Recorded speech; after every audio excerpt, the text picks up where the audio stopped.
When was humanity divided into nations? That was at Babel. God allotted the nations to the members of his divine council. The Bible says this is why the ancient nations worshipped other gods. God decided to let the members of his divine council govern the other nations in response to humanity's rebellion at Babel. But the gods of the nations failed to rule justly. God chastises them in Psalm 82. God stands in the divine assembly. He administers judgment in the midst of the gods. How long will you judge unjustly and show favoritism to the wicked? Then God pronounces a judgment on them. I have said, you are gods and sons of the Most High, all of you. However, you will die like men, and you will fall like one of the princes. The gods will be judged, punished, and will die. It's startling to read these things. God is so angry with his corrupt heavenly sons that he condemns them. Some passages in the prophets place the fulfillment of this punishment in the end times at the day of the Lord. In the ancient world, many cultures told stories about a monster of death that lurks in the deep, dark sea. I guess I just want to make the case that there are dragons all over the Bible. There be dragons. How did they be dragons? All over. When it comes to the world of the powers of darkness, there are certain things that are just on the table. There is disorder or chaos. Those things are 180 degrees removed from the world God created for the human family that he wanted. Leviathan was a very familiar symbol in the ancient world, not just in Israel and Canaan, but just broadly. This great dragon of the sea as being a metaphor for chaos. Ultimately, the ones driving the bus aren't necessarily the human power brokers, because behind the human power brokers, there's a more sinister intelligence that wants to destroy, that wants to enslave, that wants you to worship them. This is why the nations, both in Psalm 82, Revelation, and lots of other passages. I mean, there's tons of passages like this in the Old Testament. This is why the nations are described this way, and why the gods of those nations get looped into it. It's all one huge chaotic evil system. Welcome to another episode of Ring Them Bells. We believe in the power of the good news and that Jesus has defeated evil and is king of our world. We exist to help you rediscover the supernatural focus of your Bible. We believe that the supernatural focus has been suppressed, and we're here to help bring that back into the light. We do that through incredible content creation. We have mashups and interviews with some of the best scholars featuring N.T. Wright, Tim Mackey of the Bible Project, and Dr. Michael Heiser. All of this content creation supports our nonprofit ministry here at Ring Them Bells, where we provide pop-up feeding centers for the homeless and also specialize in hurricane relief. If you haven't yet, please take a second. It only takes a moment for you, but means so much for this ministry. Subscribe and turn on the alerts, as this is the best way to connect with our channel. Starting at the very beginning in Genesis and tracing all the way through Revelation, we are going to explore the theme of the Chaos Dragon. The theme of the Chaos Dragon is going to take us into the divine council worldview and the supernatural narrative that Jesus put flesh on. As always, when exploring important themes throughout the Bible, it is important to start at the beginning. Buckle up and get ready for an incredible episode and series. Stay tuned, my friends. The beginning is near.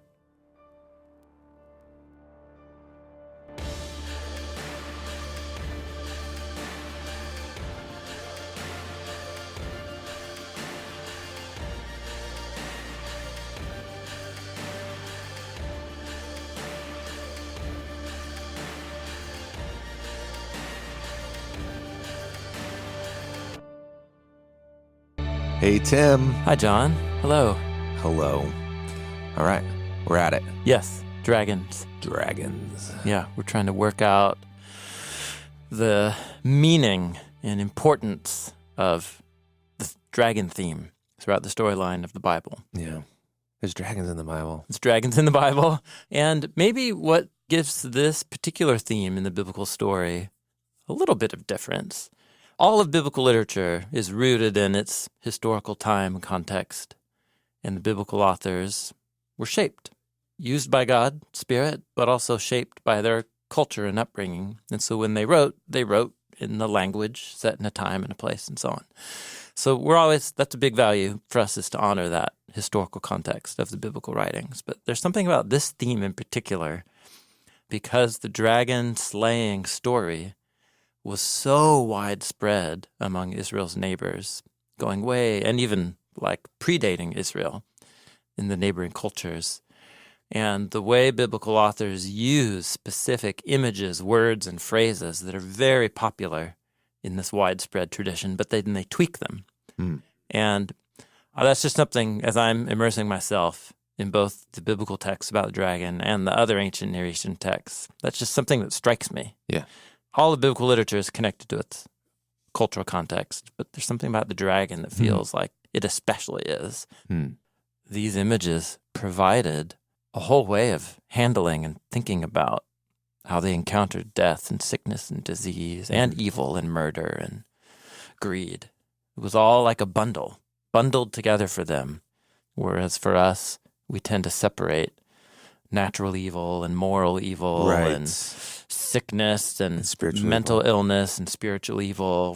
These are all separated for many of us, and they weren't in this way of viewing the world. They were all manifestations of something deeply wrong in an interconnected way. And I think that's what the dragon slaying story provides. We're just going to keep working in different dragon texts in the Hebrew Bible, and my hope is that clarity about the interconnectedness of these images will emerge for both of us.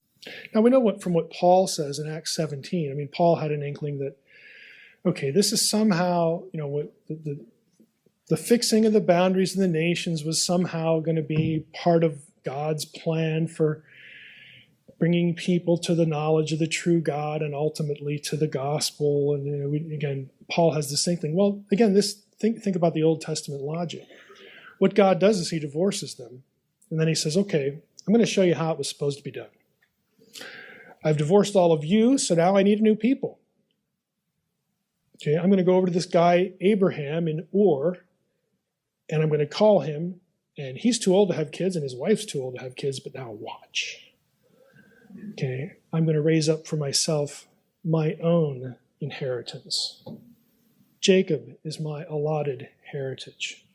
Israel is my portion on the planet. I've consigned the rest of you under the authority of other lesser Elohim. Hopefully they will rule according to my justice. They'll be like me. Hopefully you will be able to look at my people now, Israel, as what life would be like if you were living in relationship to me. And if my people follow the law, they'll be happy. They'll have good lives. I will bring them to a land. They'll enjoy life. That land is now sort of a mini Eden or a new Eden. At least it's supposed to be, because I'm there. I'm there. Heaven is going to meet earth again. I will occupy that space. That will be sacred space. They will be a kingdom of priests between me and you. And they're supposed to attract you back to wanting a relationship with me, not one of these other guys. And in Psalm 82, the gods become corrupt. They seduce the Israelites into worshiping them. The whole thing, just sort of blows up because humans are wicked. Because they are corrupted, again, by other forces, outside of their own nature. And we have a lot working against us, okay? But this was the plan. This is the rest of the biblical story. This is why it's Israel against the nations. It's why it's Yahweh against the gods. Because this relationship deteriorates into one of hostility and antipathy. It becomes a turf war. This is why when Paul talks about the forces of darkness, he uses the word demons a few times. He does that. when he quotes Deuteronomy 32. I don't know. But look at his vocabulary. Principalities, powers, rulers, authorities, thrones, dominions. They all have one thing in common. They are all terms used in other contexts of geographical dominion. Okay? Paul uses it because that's what the Old Testament worldview is. That's the worldview he inherits. Daniel 10, attaching divine beings, princes, prince of Persia, prince of Greece, to what's going on geopolitically down here. This is the Old Testament worldview. But it's rivalry, it's antipathy, it's hostility. It's not what it's supposed to be. We need your help. Ring Them Bells is a nonprofit organization where every dollar donated goes right back into the mission of spreading the good news and helping those in need. The main ministry of Ring Them Bells is serving those in need in the name of our King Jesus. Over the past year, we have fed over 2,000 meals, and next year, we want to double that. We can't do this without your support. Everything we create here and all of the food that we serve is free because it's paid for by generous viewers just like you. If you feel led to donate and join the mission with us here at Ring Them Bells, click the Give Butter link in the notes and comments of this video. If you can't support us financially, please continue to like and share the content, as this helps us so much with spreading the good news about what Jesus has done for our world. There's kind of three different ways into thinking about the same idea. And we can think about them as like the three realms, the three chaos realms. The dark abyss in Genesis 1, and then you've got the Tannin, the sea dragon that lives in the there. chaos waters. Okay. Yep. Then you've got the dry wilderness of Genesis 2, which is also a way to think of the same idea of just nothingness, no creation, no life. And the creature there is the snake. The snake. Yep. Also, because it goes into holes in the ground, it's kind of associated with the underworld in the realm of the dead. All right. That should not be forgotten. So they feel like completely opposite images. There's some connections. They're reptilian kind of animals. Yeah. But they're two different domains. And then those two ways into it really get blurred to the point where, like, sometimes you're talking about a snake, but then it's referred to as a sea dragon. Yeah. Sometimes you're talking about a sea dragon, then it's referred to as a snake. Yeah. And so there's that. Then there's a third realm, which we talked about at length. Yeah. Which is the darkness. The darkness. Yes. And that is another way, a third way to think about nothingness. Yeah. And God orders the darkness by saying, let there be light. And then he puts creatures, the host of heaven in the sky, the great light for the day, the lesser light for the night, and also the stars. And the stars are these creatures of the night. And then, so now when we talk about the creature showing up, it could be a snake, but it could also then be this creature of the sky in some way too. Yeah. And all of those can be depicted as good or bad. Yeah. Yeah. That's right. When's a snake ever depicted as good? Oh, good point. Oh, well, the Tannin can praise God and can be used by Moses. Yep. Or in Isaiah's poetry, he can envision the new creation Where they're harmless. as an era of peace between humans and snakes. And the toddler is playing with the cobra. That's right. Yeah. 3 realms. 3 realms, 3 different 3 creatures. creatures. But then it just all gets kind of just blended Yes. in a way that Yes, that's right. I think I just want to maybe understand, like, Yeah. so if they can all be, okay, here's the question. If it gets blended together, then it makes me think, oh, okay, well, these are 3 ways to talk about some other thing. And so then I wonder, what is that thing? What is that rudimentary thing that these are 3 ways in to think about, like, a creature in the domain of nothingness who then decides, I'm going to drag creation back into nothing. Like, what are we talking about? What are we talking about? Let me just clear the waters with mud, perhaps. So just want you to notice, you identified those 3 realms, the sky, the dark, and then the sky rulers, the chaos waters and the dragon, and then the desolate wilderness, and then the snake. So what I'm trying to do also is do a reverse genealogy often from later books in the Bible or Second Temple Jewish literature for how did they get To the imagery they're to using. the imagery they're using. Yeah. So one place where we'll end our last conversation here is the scene in Revelation chapter 12, where John sees a sign in the heavens of a huge, great red dragon on fire with 7 heads, 10 horns, and then on the 7 heads are 7 like crowns. His tail sweeps away a third of the stars, sweeps them to the earth. Then he's going to go stand in front of this woman who John saw earlier, and she's about to give birth to a male seed who's going to rule the nations, and he wants to eat it. Mm-hmm.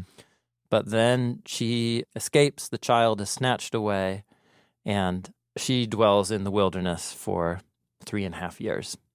And then there's a war in the skies, and the dragon is now up there with his stars, called angels now, fighting. You guys get the imagery here. Well, I don't know if you get the imagery. Sorry. And then the dragon's thrown down to the land, who is the ancient serpent called the slanderer, the diabolos, or the opposer, the Satan, and he deceives the whole world. So let's just stop. Like, how do you make sense of this? And so I'm trying to do like that reverse engineering. Yes. And all of the imagery is right there in the first chapters of Genesis. I see. But here they're all being brought together as referring to something. Yes. And what is that thing? And I think when I read this, and maybe from just my background, I think that thing is spiritual darkness. What we're talking about is, or what we've called before, spiritual evil. What are we talking about in the when we did the Satan and demons stuff? Like we just started calling it. Yeah, they're creatures. They are creatures of the divine realm that, like humans, have. Are these the demons that Jesus encounters too? Like, is this the? Yes. I mean, they're certainly related. Where those come from, there's kind of multiple explanations in ancient Judaism, all of them with roots in the Bible. But they have different kinds of bodies because they're heavenly bodies. So they have fundamentally different types of bodies than we do. When you say heavenly bodies, they are, when you say body too, you just mean physically made up in a way that's different than us. Yeah, they have bodies. And the biblical authors actually think that those bodies are when more... we say spiritual, we don't mean disembodied. No, what I mean is their bodies, this is the biblical language for they exist, they're real. There's a whole other realm, and the biblical authors just take this for granted. Yes, okay, what is the thing we're taking for granted here? It's a realm of intelligent beings who image God in a way that's different than you and I image God here on the land. And they have bodies, but their bodies are of a fundamentally different mode than our animal-like bodies here on the land. Okay. And they actually take for granted that that realm is actually more substantial and real than you and I are here living outside of Eden. We are the ones living in the shadow realm for the biblical authors. We're like in the sub-reality. We're in the simulation. Yeah. Yes. Yeah. And angelic or spiritual beings are a step closer to ultimate reality. Interesting.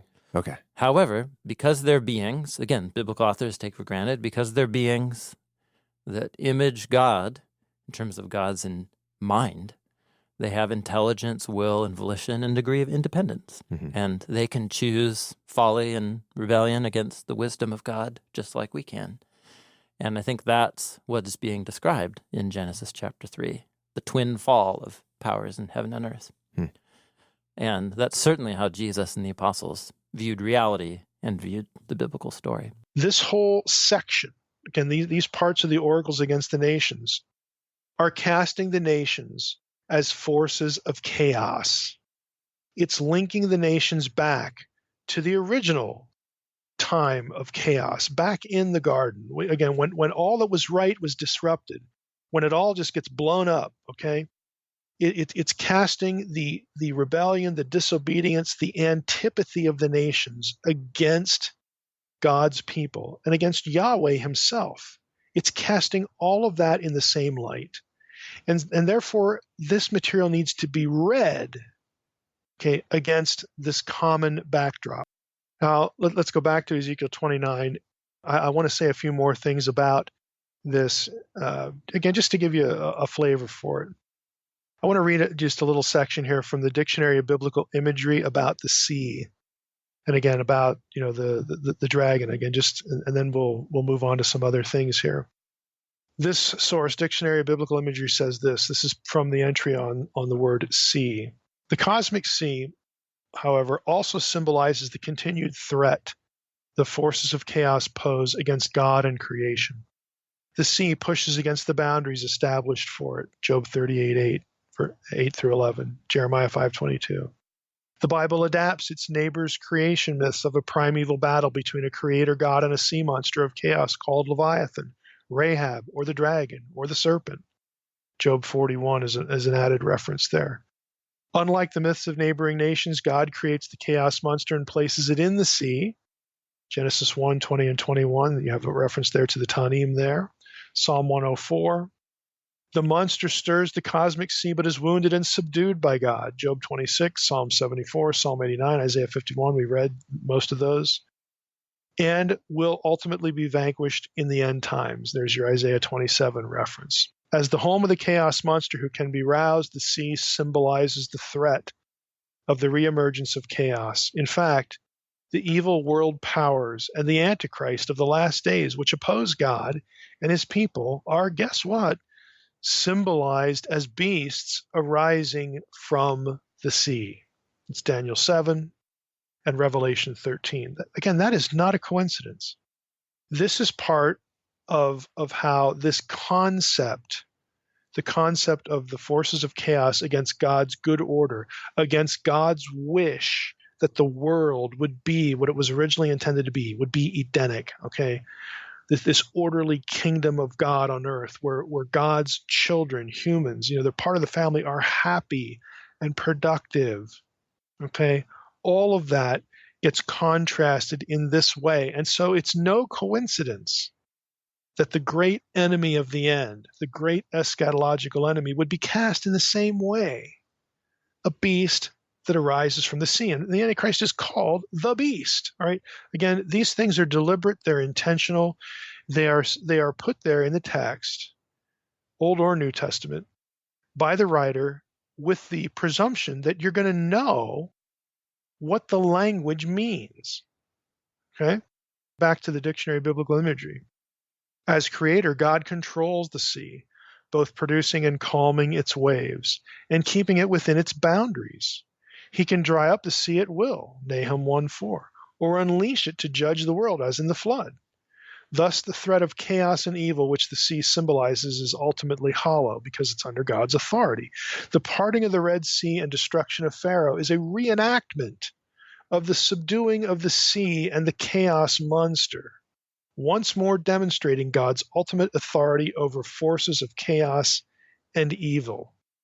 The same authority is symbolized by Jesus walking on the sea, and I like to add basically wiping his feet on it, and calming the sea.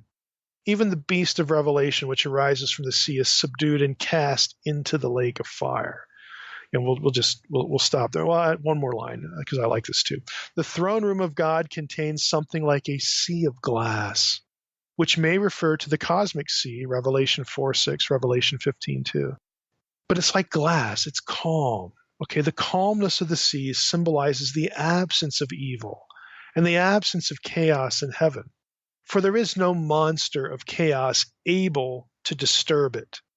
At the consummation, the cosmic sea is mingled with fire, perhaps a symbol of impending judgment, Revelation 15:2. And after the consummation, there is no more sea, Revelation 21:1. Which symbolizes no more actual or possible threat to the creation and the sovereignty of God. And I would say there's no more threat to the new global Eden. Everything comes full circle. So in light of all that, in light of what I've said, in light of what the DBI says, again, you read Ezekiel 29, the judgment of Pharaoh is a reenactment of the judgment, okay, way back in Moses' day, the conquest of the sea for God's people. And even deeper than that, it's a reenactment, it's a rehearsal of the idea that God is the one who is mightier than the forces of chaos. God will defeat Pharaoh, who is the dragon, who says, the Nile is my own. Well, actually, Pharaoh, it isn't your own. Actually, Pharaoh, it's not you who is in control of it. Your nice little ordered world is about to be turned upside down because I view you as a force against me. And I'm going to deal with that force. Again, people in the ancient world would have picked up on the messaging very readily, but for us, it takes a little bit of work. Well, let's look at Yeah. more dragon texts. Yeah, so the dragon features in all three of the big prophets, Isaiah, Jeremiah, and Ezekiel. We talked about Isaiah in the last conversation. What I want to do is just look at some dragon imagery in Jeremiah and Ezekiel. Jeremiah and Ezekiel were contemporaries. They both lived in Jerusalem during its last days as a city in terms of an independent kingdom. So this is in the late 600s and early 500s. Both of them lived through the Babylonian siege and invasion of Jerusalem, and they suffered different fates, though. Ezekiel was taken captive in the first invasion and taken off into exile in Babylon in 596, and then 10 years later, the Babylon came back and just straight up destroyed the city. And Jeremiah was there through all those invasions, and then was actually kidnapped and taken to Egypt by a bunch of rebel Israelites who didn't want to live under Babylonian occupation. So they both have very strong views of Babylon, Yeah. as you might imagine. Also significant was that when Babylon was doing its thing, the only regional player that even had the possibility of standing up to Babylon was Egypt in the south. And so Egypt and Babylon loom large in their poetry and in their writings. So for both Jeremiah and Ezekiel, the same basic idea that we saw in Isaiah is at play, that Yahweh is going to hand his covenant people over to the consequences of their centuries of faithlessness and hand them over to the power of Babylon. But God will hold Babylon itself accountable for its evils, even if it allowed Babylon's evil to be an agent of divine judgment on human evil. So the culmination of Jeremiah, after announcing that Babylon is my servant, that I'm going to use to bring judgment on the nations and Israel around them, the last poem is about the downfall of Babylon itself. So Jeremiah 50 and 51 are these really long poems about the downfall of Babylon. We don't have time to read them all. I'm just going to pick up in chapter 51, verse 33. This is what Yahweh Almighty, the God of Israel, says. Daughter Babylon is like a threshing floor at the time when it is trampled. The time of her harvest will soon come. Threshing floor, trampling, anybody? Haven't done it. Yeah. This is where they bring in the wheat. Yeah, you could bring in wheat, in which case you would probably, stomping on it might work. Having your ox step all over it might work better. Having an ox grind it in a circular millstone would be the most. And that's threshing it. Yep, that's threshing it. Trampling is what you would do to grapes. Okay. Yeah. So, and it doesn't describe which Okay. is happening here, if it's a wheat harvest or a grape harvest. The point is that it's getting threshed and trampled. But why is it called the threshing floor? It's the thing being threshed. Oh, yeah, it's going to be a place where threshing takes place. Babylon will be the place of the threshing. Yep, Okay. time, yep. All right. Verse 34, Nebuchadnezzar, king of Babylon, has devoured us. Yeah, he came and took him out. He threw us into confusion. He made us like an empty jar. Like a dragon, he swallowed us. He filled his stomach with our delicacies and then spewed us out. What's the word there for dragon? Tanin. That's tanin. Yeah. And tanin. NIV just says dragon. Actually, I think that's my translation. Okay. I think it might have said serpent. Let's see. NIV says, like a serpent, he swallowed us. Like a serpent. So there's serpent meaning sea dragon. Yeah. The tanin. Yeah. Lexham English Bible has sea monster. New American Standard has just monster. Swallowed me like a monster. Yeah. Yeah. But tanin. So here it's he's devoured us, swallowed us, ingested us, and then vomited us out. Is it like he didn't like us? Or is it like he got all the nutrients and then I don't know how that image works. Or is that talking about like capturing them and then sending them in exile? Yeah. Yeah. Yep, something like that. Therefore, this is what Yahweh says. I will defend your cause. I will avenge you. Speaking to Jeremiah, representing the Israelites. I will dry up her sea. I will make her springs dry. So like the home of the sea dragon Yeah. itself will be dried up. Yeah. So we're tapping in here to the imagery of Yahweh overcoming the waters, splitting them, and drying them up to make the dry land. And as we're going to see, God's about to create a desert. This is interesting. Think about our chaos realms. This image is an interesting study in how those images relate.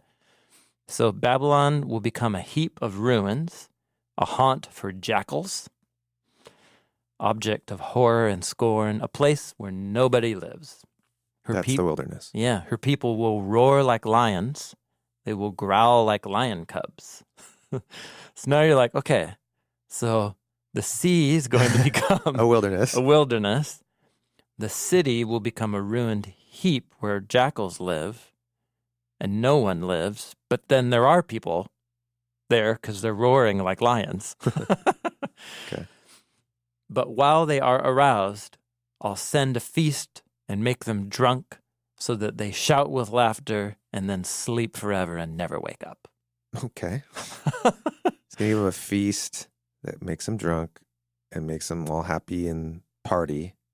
And then death. Then they die. Yeah. He keeps going.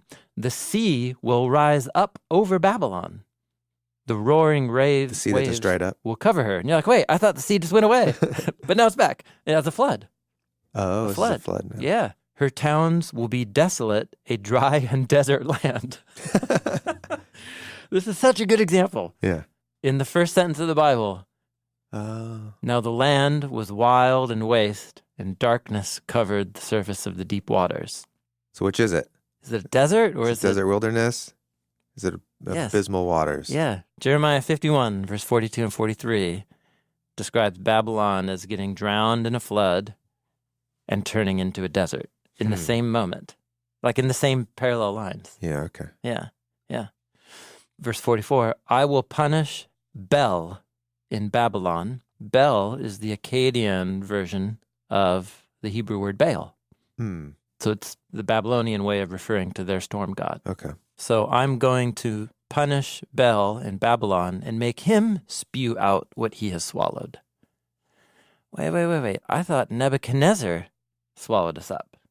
No, it's actually the chief deity, the god of Babylon, swallowed you up. So we're merging the rulers above and the rulers below. Yeah. The nations will no longer stream to him. The wall of Babylon will fall. You get the idea.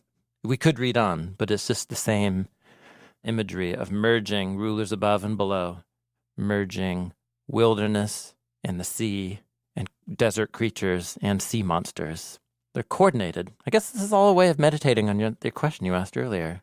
How do these images relate? Yeah. Of a rebel star And when or you a sea say dragon. rulers above and below, another way to say that is the monster in the realm of the chaotic sea becoming the monster within us, right? Ah, I see. Thank you. What I meant a minute ago is that earlier in this poem, it said that Nebuchadnezzar, the king of Babylon, swallowed us up. Yeah. He's the dragon. But then later in this poem, God says, I'm going to punish Bel, the god of Babylon, and make him spew out what he swallowed. And you're like, wait, who swallowed us? The god of Babylon, Bel? Or Nebuchadnezzar, the king of Babylon? Right. Well, I guess what I'm saying is you can ask the same question. Who swallowed us up, Nebuchadnezzar or the sea serpent? Exactly. Yep, that's right. It's the same question. Mm-hmm. A is the same as B, and A is the same as C. A, Nebuchadnezzar, is both the dragon, and he is depicted or identified with the god of Babylon in some way. He did make a big statue to be bowed down to, after all. Yeah. Yeah. So maybe this is it. The focus is on empathetically cultivating a symbolic imagination that can use what feel to us like contradictory images to refer to the same reality. So, in one sense, it's decreation. In another sense, we are talking about this alliance between human evil and the rebellious heavenly evil. Yep. Right? Yes, that's right. And it's implicit here in describing these human rulers in the language of these cosmic chaos creatures. And over time, in the Hebrew Bible, those cosmic chaos creatures will begin to be described in other ways that when we meet it in the New Testament will be like Paul in Ephesians 2. He'll say, hey, you all non-Israelites, just Greeks and Romans living in Ephesus, you used to be dead in your transgressions and your sins, in which you formerly walked according to the course of this age, according to the prince of the power of the air, the spirit. Power of the air. Yeah. The prince of the power of the air, of the spirit that is working in those who are disobedient. And listen, we were all formerly living that way. A power and a spirit. Yep. A spirit and a power that's the prince of the air. So that language from Paul is the result of lots of meditation on the meaning of these chaos creature images in the Hebrew Bible. And by spirit, you kind of went out of your way to talk about they're creatures. They have bodies, but they're different, fundamentally different bodies. And so when I think of spirit, I think of disembodied. Yeah, no, that's a hang up we have. Okay. That spirit and whatever. We think of spirit as the opposite of embodied, but that's the opposite of how most people in the ancient world imagined it. They imagined spirit as just a different body. Different type of body. And that body is actually more real than our bodies. Okay. Because we just have bodies made of dirt. They have bodies made of like God stuff, divine stuff. Of light. Yeah. Okay. We're not there yet. We're not there yet. That's No. okay. It's all right. But we're at another stopping point. Yeah. The Bible is, okay, it's hard to read. Yes, it is, John. It's not easy to read. Because we're wrestling with not just trying to sympathetically think about chaos creatures and chaos realms, but we're talking about also how the Bible uses apocalyptic, like symbolism of the stars going out, decreation, which isn't merely like the end of the world as we might think of it, but also is the end of just a king's reign. Yes, that's right. Yeah. And that all hurts my brain. Yeah, maybe it's cross-cultural communication. This is cross-cultural communication. Yeah. This hurts my brain, in the similar way as like trying to read Shakespeare in junior high. Yep. It's like, yeah. It's too hard. Yeah, just this is such a different way of seeing the world than what I'm accustomed to. I'm with you. It takes a lot of work. Communication takes a lot of work, and that is essentially what we're experiencing. Just trying to understand the communication of people from a long, long time ago. Yeah. But if I'm a disciple of Jesus, I believe that what those people communicated is something that God wants his people of all times to hear. And so that it's worth the work, apparently. Because there's dragons out there, and they want us. Well, that is the thing that I think we are comfortable in. I think this comes across in our like horror movies. Oh, yes. Right? Yes. Like they are our cultural equivalent of telling the dragon slaying story. Yes. And we get it. Yeah. You watch it and you're just like, horrified, yeah. but kind of like captivated, but then disgusted and it's putting you in contact with something. Yeah, really primal primal stuff to the human experience. And a poem about taking a dragon up and flaying its body and flinging it and filling ravines with blood. It's the ancient equivalent of like These are slasher ancient horror movies. stories? Yeah. Yeah. In a way? Yeah. Okay. But it's all pointing to something. This is not an exercise of just pure poetry or pure imagination. Yes. The Bible wants us to encounter something very real and meditate on and make us wise. Yeah. Yeah. It's wisdom literature. Wisdom. So that when we look out and we see individuals, communities, or nations with a flagrant disregard for human life, swallowing up people, resulting in disorder, decreation of communities, they want us to see that it's not just stupid humans, that there's something even more sinister that would drive somebody to think that doing that is good in the name of some bigger cause. And they want us to trust that that force that seems to drive every generation of the human family into self-ruin, The power of the air. prince of the power of the air, that it's real, that it has destructive agency, and that its days are numbered. And that's what it means also to live in the biblical story and to have that as your imagination. And that's a different way of viewing reality than the ancient Israelites' neighbors had. And it's the seedbed of hope, or in Isaiah and the New Testament will be called the hope of new creation.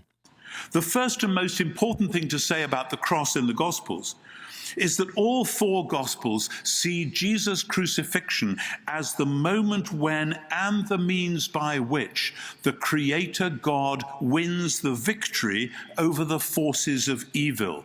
Kingdom of God, who is in charge at the moment? The prince of the power of the air, the power of darkness, says Jesus in Luke's Gospel, the Satan, the accuser. Something happens at the cross which changes cosmic power relations.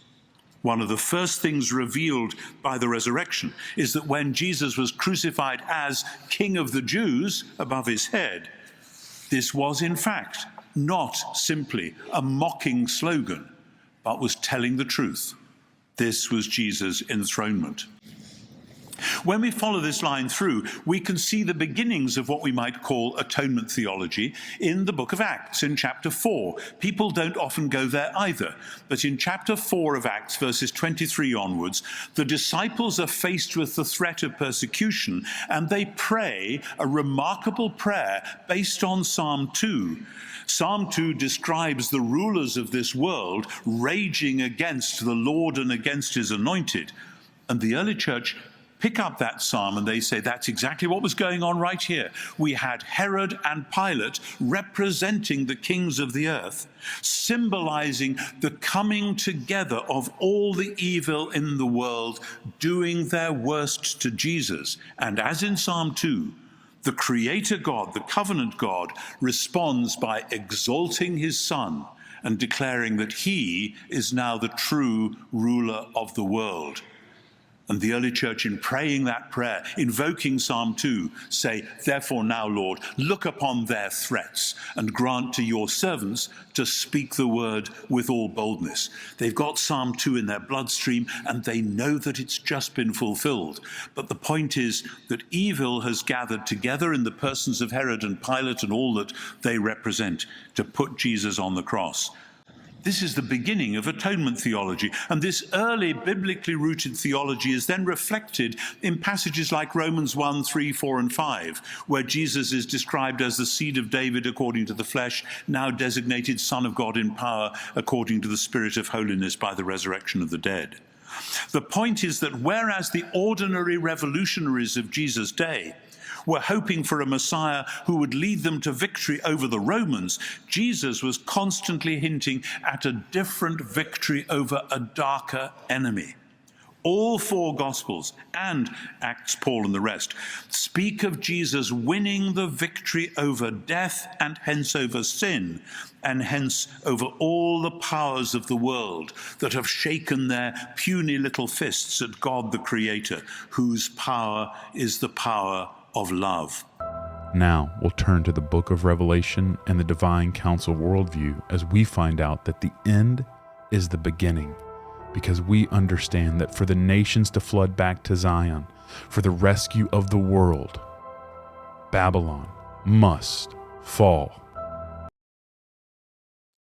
I think that when we read Revelation 17 and 18, and we get all this Babylon stuff, we get all the nations, the many waters, the spiritual adultery, blah, blah, blah, blah, blah, the great whore, and all this stuff.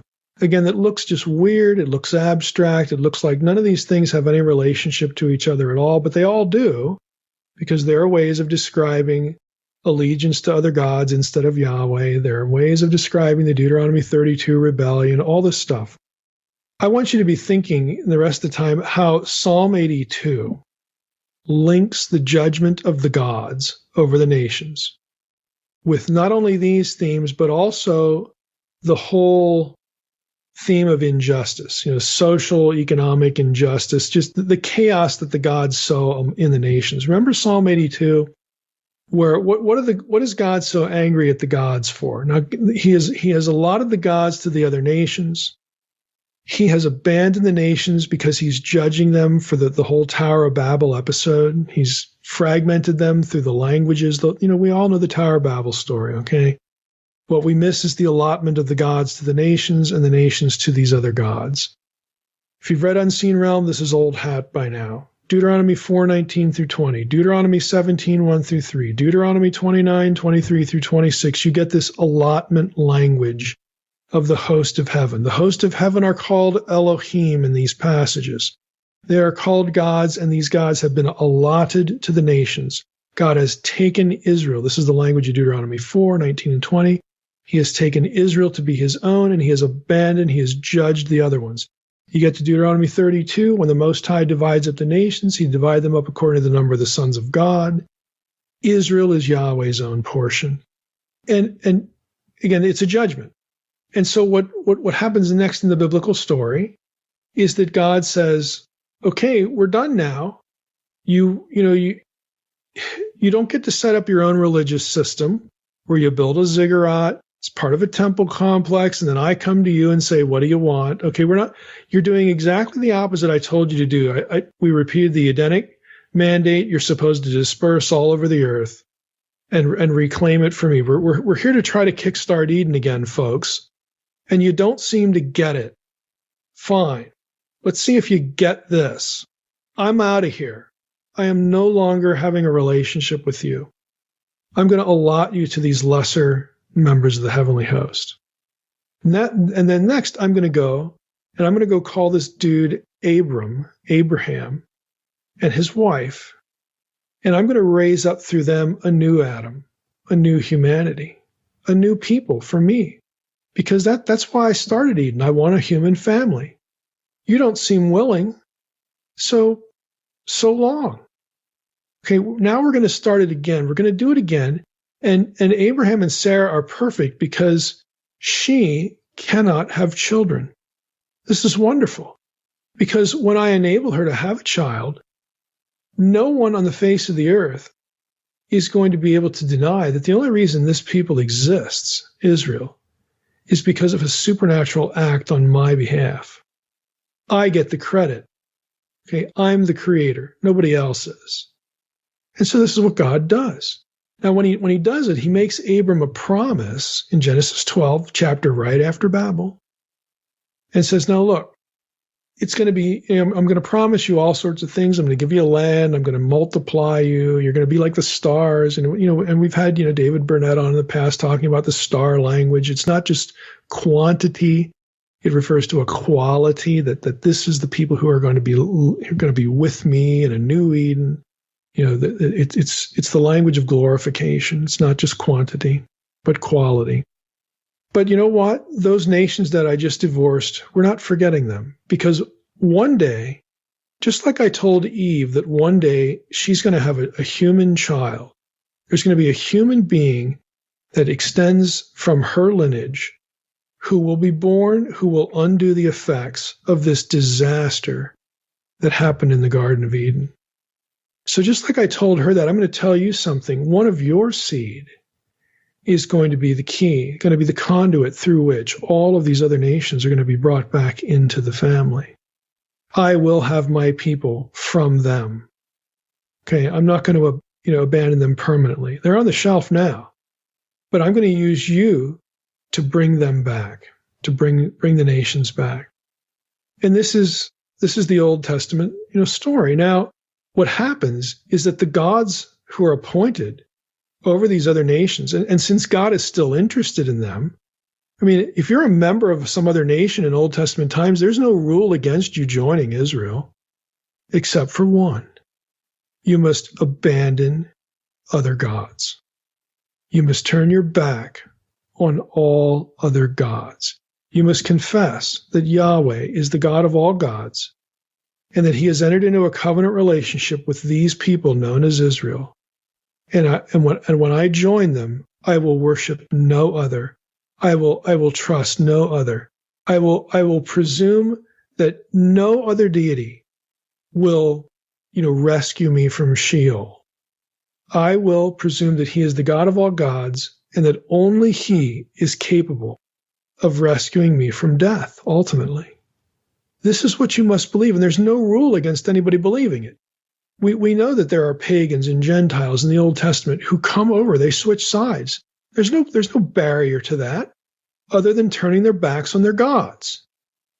So, this is what's going on. Well, the gods of the nations, their strategy becomes, okay, well, we'll just seduce Yahweh's people into abandoning him. We're going to turn them into idolaters. And the people under our charge, we're going to enslave them. We're going to make them dependent on us. We're going to sow so much chaos in their lives. We're going to sow so much fear in their lives that they're going to be so paralyzed with fear that they wouldn't think of leaving us because we'll retaliate. We'll destroy them. It's a fear-based, power-based, abuse-based, chaos-based system. And if you read Psalm 82, this is what you get in verses 2 through 5. This is what they're doing, and this is why God is angry. So I want you to be thinking about all that as a background, because when you head into the rest of Revelation 17 and 18, there are a number of places where it describes the economic, injustice. And what I mean by that is ways that those who hold power enslave people economically through what they can eat, through what they own or what they don't own. They create economic dependence on this. You go to Revelation 17, 1 through 2, come, I will show you the judgment of the great prostitute who is seated on many waters. With the kings of the earth, they have committed sexual immorality. Okay, so they hold the power brokers in their hands, okay? You get to Revelation 18, 2 and 3. That's Revelation 17. Here's Revelation 18, 2 and 3.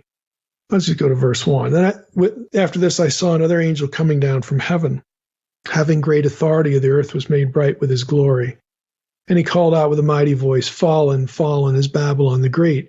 She has become a dwelling place for demons, a haunt for every unclean spirit, a haunt for every unclean bird, a haunt for every unclean and detestable beast. For all nations have drunk the wine of the passion of her sexual immorality. And the kings of the earth have committed immorality with her, and the merchants of the earth. They're now all of a sudden we throw in the merchants. Again, the people who will use wealth to victimize and enslave others, okay? The merchants of the earth have grown rich from the power of her luxurious living. So there we add the economic element. You keep reading in chapter 18, you get to verse 5. We see it again. For her sins, Babylon's sins are heaped up, and God for her iniquity. She herself and back others. Repay her deeds, mix a double portion for her in the cup she mixed. As she glorified herself and lived in luxury, so give her like a measure of torment and mourning, since in her heart she says, I sit as a queen, I am no widow.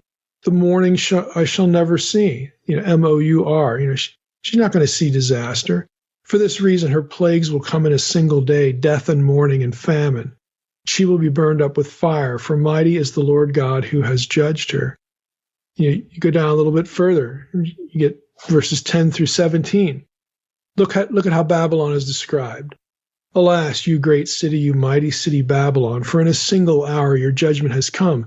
And the merchants, there they are again, of the earth, weep and mourn for her, since no one buys their cargo anymore, cargo of gold, silver, jewels, pearls, fine linen, purple cloth, silk, scarlet cloth, all kinds of scented wood. I mean, there's just a long grocery list of spices. I mean, this is the economic center because Babylon was the dominant world empire. Okay, let me just be real simple. It's like Thomas Jefferson said. Okay, the more that the government gives you, the more it can take away. Okay, when you are under its authority, when you are dependent on it, it will strangle you. You have now given it the power to crush you and to control you and manipulate you. This is what, we live in America, but we're still fond of saying, things like, and it's true. When is the last time government surrendered power? It doesn't. And this is why economic power and other kinds of manipulative power are used in the Bible, both in the Old Testament and the New Testament, and here in Revelation. Revelation picks up all these themes. I'm reading the book of Revelation, reading Revelation 18. So this is why these things are referenced, because when a system of power owns you, you're trapped.